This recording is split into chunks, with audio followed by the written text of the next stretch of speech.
നമസ്കാരം, ഞാൻ ഭുവനേശൻ. എല്ലാവർക്കും ഭുവൻ സ്റ്റോക്കിലേക്ക് സ്വാഗതം. ഞാൻ ഇന്ന് ചർച്ച ചെയ്യുന്ന വിഷയം നെഗറ്റീവ് ആൻഡ് പോസിറ്റീവ്സ് കുറിച്ചാണ്. നമ്മുടെ നാട്ടിൽ ഏറ്റവും കൂടുതൽ പോസിറ്റീവായ കാര്യങ്ങളെക്കാൾ കൂടുതൽ ആളുകൾ ചിന്തിക്കുന്നതും പ്രവർത്തിക്കുന്നതും നെഗറ്റീവായ കാര്യങ്ങളാണ്. നെഗറ്റീവായ കാര്യങ്ങളാണ് നമ്മുടെ മനസ്സിലൂടെ ഏറ്റവും കൂടുതൽ കടന്നു പോകുന്നത്. ഏതാണ്ട് 70,000-ഓളം ചിന്തകൾ ഒരു ദിവസം നമ്മുടെ മനസ്സിലൂടെ കടന്നു പോകുമ്പോൾ അതിലേറ്റവും കൂടുതൽ നെഗറ്റീവായ ചിന്തകളാണ്. നെഗറ്റീവായ ചിന്തകളെയാണ് നമ്മളുടെ മനസ്സ് അട്രാക്റ്റീവ് ചെയ്യുന്നത്. അതുകൊണ്ട് തന്നെ നമ്മുടെ സാഹചര്യവും നെഗറ്റീവ് കാര്യങ്ങളിലേക്ക് കൂടുതൽ നമ്മളെ അടുപ്പിക്കുന്നു. ഉദാഹരണത്തിന്, നമ്മുടെ വീട്ടിൽ എല്ലാ ദിവസവും കാലത്ത് വരുന്ന ദിനപത്രങ്ങളിൽ ഏതെങ്കിലും ഒന്നിൻ്റെ ഫ്രണ്ട് പേജിൽ വാർത്തകൾ എന്തായിരിക്കുമെന്ന് ഒന്ന് നിങ്ങൾ പരിശോധിച്ച് നോക്കിയാൽ നിങ്ങൾക്ക് മനസ്സിലാകും. കാലത്ത് തന്നെ നമ്മൾ വായിക്കുന്ന പത്രത്തിൻ്റെ ഫ്രണ്ട് പേജിൽ കാണുന്ന വാർത്തകൾ: ഭർത്താവിനെ ഉപേക്ഷിച്ച് ഭാര്യ കാമുകൻ്റെ കൂടെ ഇറങ്ങിപ്പോയി. 2, മദ്യത്തിനായി മകൻ അച്ഛനെ അടിച്ചു കൊന്നു. അച്ഛൻ മകനെ അടിച്ചു കൊന്നു. വഴിയിലൂടെ നടന്നു പോയിരുന്ന വീട്ടമ്മയുടെ മാല ബൈക്കിൽ വന്ന കള്ളന്മാർ മോഷ്ടിച്ചു. 56 കിലോ കഞ്ചാവ് ഇന്ന സ്ഥലത്തുനിന്ന് പിടിച്ചു. ഇത്തരത്തിലുള്ള നെഗറ്റീവ് ആയ വാർത്തകളായിരിക്കും ഫ്രണ്ട് പേജിൽ കാണുന്നത്. അപ്പോൾ തന്നെ നമ്മുടെ മനസ്സിൽ നെഗറ്റീവായ കാര്യങ്ങളാണ് വരുന്നത്. നമ്മുടെ നാട്ടിൽ ഒരു പരീക്ഷയ്ക്ക്, ഒരു യൂണിവേഴ്സിറ്റി പരീക്ഷയ്ക്ക് ഏതെങ്കിലും ഒരു പെൺകുട്ടി 1ാം റാങ്ക് നേടിയാൽ ആ നാട്ടിൽ ഉള്ള ആ പെൺകുട്ടിയുടെ വീടിനോട് അനുബന്ധിച്ചുള്ള ആളുകളോ മറ്റോ എത്ര ദിവസം അതിനെക്കുറിച്ച് സംസാരിക്കും? മാക്സിമം വന്നാൽ 2-3 ദിവസം, അതിൽ കൂടുതൽ അതിനെപ്പറ്റി സംസാരിക്കുകയില്ല.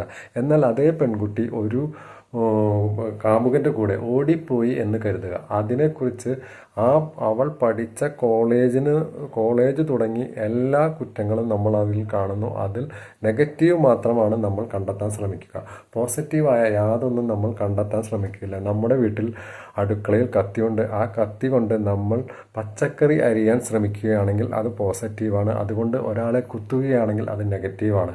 അതേമാതിരി ഡോക്ടർ ആശുപത്രിയിൽ ഓപ്പറേഷൻ ചെയ്യുന്ന കത്തി നേരെ എടുത്ത് രോഗിയുടെ കഴുത്തിലാണ് വയ്ക്കുന്നതെങ്കിൽ അത് നെഗറ്റീവാണ്. ഓപ്പറേഷൻ ചെയ്യുകയാണെങ്കിൽ അത് പോസിറ്റീവാണ്. അതുപോലെ നമ്മളുടെ വീട്ടിലുള്ള റോസാ ചെടിയിൽ നിന്നും റോസാപ്പൂ എന്ത് ഭംഗിയാണ് അല്ലേ? റോസാപ്പൂ കിട്ടുകയാണെങ്കിൽ അത് പോസിറ്റീവാണ്. നമ്മൾ പൊട്ടിക്കുമ്പോൾ ഒരു മുള്ളാണ് നമ്മുടെ കയ്യിൽ കൊള്ളുന്നതെങ്കിൽ അത് നെഗറ്റീവാണ്. അതുപോലെ താമര കുളത്തിൽ ചെളിയിലാണ് വളരുന്നത്. ആ താമര പൊട്ടിക്കാൻ ശ്രമിക്കുമ്പോൾ നമ്മൾ ചെളിയിൽ വീഴുകയാണെങ്കിൽ അത് നെഗറ്റീവാണ്. താമര കിട്ടുകയാണെങ്കിലോ അത് പോസിറ്റീവാണ്. അങ്ങനെ നമ്മുടെ ജീവിതത്തിൽ ഏറ്റവും കൂടുതൽ നെഗറ്റീവിനെ അട്രാക്റ്റ് ചെയ്യുന്നു. നമ്മുടെ ന്യൂസ് പേപ്പറിലെ 6-ാമത്തെയോ 7-ാമത്തെയോ പേജിൽ മരിച്ചവർക്ക് മാത്രമായിട്ട് ഒരു പേജ് കാണാം. മറ്റുള്ള ഏതെങ്കിലും ന്യൂസ് പേപ്പറുകളിൽ, ഇംഗ്ലീഷ് ന്യൂസ് പേപ്പറുകളിലോ മറ്റോ അങ്ങനെ ഒരു പേജ് കാണുന്നില്ല. ജനിച്ചവർക്കായി ഒരു പേജ് പോലും മാറ്റിവെക്കാത്ത പത്രങ്ങൾ, ഇത്രയും നെഗറ്റീവായ മരിച്ചവരുടെ വേണ്ടി ഒരു പേജ് തന്നെ നീക്കി വയ്ക്കുന്ന പത്രങ്ങളാണ് നമ്മുടെ നാട്ടിലുള്ളത്.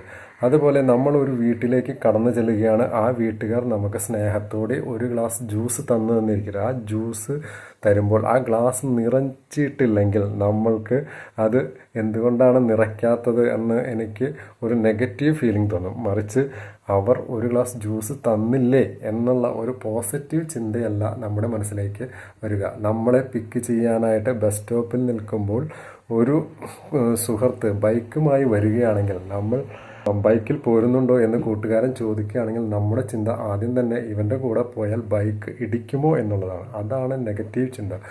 മറിച്ച് ഇവൻ എന്നെ വിളിച്ച് എന്നെ വീട്ടിലെത്തിക്കാൻ ശ്രമിച്ചല്ലോ എന്ന് നമ്മൾ ആ സമയത്ത് ആദ്യം ചിന്തിക്കുന്നത് നെഗറ്റീവായിരിക്കും. പിന്നീടായിരിക്കും പോസിറ്റീവിലേക്ക് വരിക. അപ്പോൾ നമ്മുടെ ജീവിതത്തിൽ എല്ലാ പ്രവൃത്തിയിലും നെഗറ്റീവുമുണ്ട്, പോസിറ്റീവുമുണ്ട്. ഇനി ഒരു കഥയിലേക്ക് പോവുകയാണെങ്കിൽ,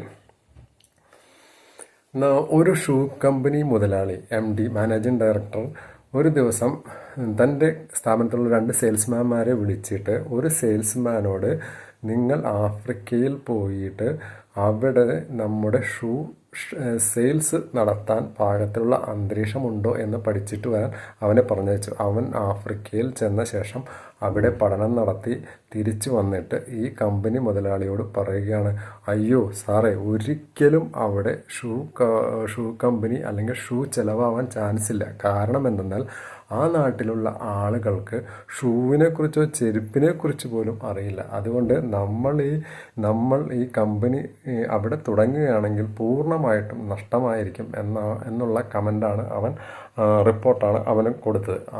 അതേ കമ്പനി മുതലാളി തൻ്റെ മറ്റൊരു ഉദ്യോഗസ്ഥനെ, സെയിൽസ്മാനെ വിളിച്ചിട്ട് വീണ്ടും ആഫ്രിക്കയിലേക്ക് പറഞ്ഞയച്ച് അവിടുത്തെ സ്ഥിതിഗതികൾ ഷൂ കമ്പനി തുടങ്ങാൻ പറ്റുന്ന സ്ഥിതിയാണോ എന്ന് അന്വേഷിച്ച് വരാൻ പറഞ്ഞയച്ചു. അവൻ അവിടെ ചെന്ന് പഠനം നടത്തി തിരിച്ചു വന്ന ഈ കമ്പനി മുതലാളിയോട് പറഞ്ഞത് ഇങ്ങനെയാണ്, സാർ, അവിടെ ഏറ്റവും നല്ല ചാൻസ് ഉണ്ട്. കാരണം അവിടെയുള്ള ആരും ഇന്നേ വരെ ഷൂ പോയിട്ട് ചെരുപ്പ് പോലും കണ്ടിട്ടില്ല. നമ്മുടെ കമ്പനി അവിടെ ആദ്യമായിട്ട് തുടങ്ങുകയാണെങ്കിൽ അവർക്ക് നമുക്ക് ചെരുപ്പിടാനും ഷൂ ഇടാനും പഠിപ്പിക്കുകയും അത് ഫസ്റ്റ് കമ്പനി നമ്മുടേത് ആയതുകൊണ്ട് തന്നെ നമ്മൾക്ക് അവിടെ നല്ല രീതിയിൽ ഉൽപ്പാദനം നടത്തി ഷൂ വിൽക്കാനായിട്ട് സാധിക്കും എന്നാണ് പറഞ്ഞത്. 2 സെയിൽസ്മാൻമാർ, ഒരേ കമ്പനി, ഒരേ MD, പക്ഷേ 2 ചിന്താഗതികൾ. നെഗറ്റീവായ ആദ്യം ഉള്ളവൻ പൂർണ്ണമായും നെഗറ്റീവാണ് പറഞ്ഞെങ്കിൽ രണ്ടാമത് പോയവൻ പൂർണ്ണമായും പോസിറ്റീവാണ് പറഞ്ഞത്. നമ്മുടെ ചിന്താഗതികളിൽ നെഗറ്റീവും പോസിറ്റീവുമായ ഇത്തരം കാര്യങ്ങൾ പൂർണ്ണമായിട്ടും നിറഞ്ഞിരിക്കുന്നുണ്ട്. നമ്മൾ എപ്പോഴും പോസിറ്റീവായത് ചിന്തിക്കുകയും പോസിറ്റീവ് കാര്യങ്ങളെ തിരഞ്ഞെടുക്കാൻ ശ്രമിക്കുകയും വേണം. ഇനി എന്തെങ്കിലും കാരണവശാൽ നെഗറ്റീവായ കാര്യങ്ങൾ സംഭവിച്ചാൽ പോലും അതിൽ പോലും ഒരു പോസിറ്റീവ് കണ്ടെത്താൻ ശ്രമിക്കണം.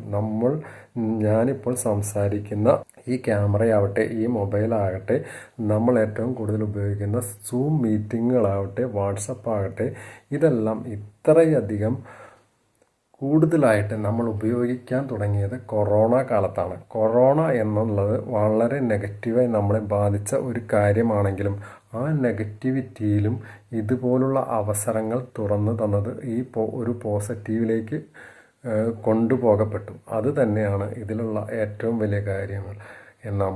നമ്മുടെ മനസ്സിലുള്ള പോസിറ്റീവ് വൈബിനെ പുറത്തെടുക്കുകയാണെങ്കിൽ നെഗറ്റീവ് തന്നെ മാഞ്ഞു പോകും. ഏറ്റവും കൂടുതൽ നമ്മുടെ മനസ്സിൽ വരുന്നത് നെഗറ്റീവ് ആണെങ്കിലും നമ്മുടെ മെൻറ്റാലിറ്റി, നമ്മുടെ ആറ്റിറ്റ്യൂഡ്, നമ്മുടെ നിശ്ചയദാർഢ്യം എല്ലാം പോസിറ്റീവിലേക്ക് പോവുകയാണെങ്കിൽ നമ്മൾക്ക് നല്ലത് മാത്രമേ സംഭവിക്കുകയുള്ളൂ എന്ന് പറഞ്ഞുകൊണ്ട് നിർത്തുന്നു. എൻ്റെ ഈ ചെറിയ വീഡിയോ ഇഷ്ടമായെന്ന് കരുതുന്നു. എല്ലാവർക്കും നന്ദി, നമസ്കാരം, താങ്ക് യു.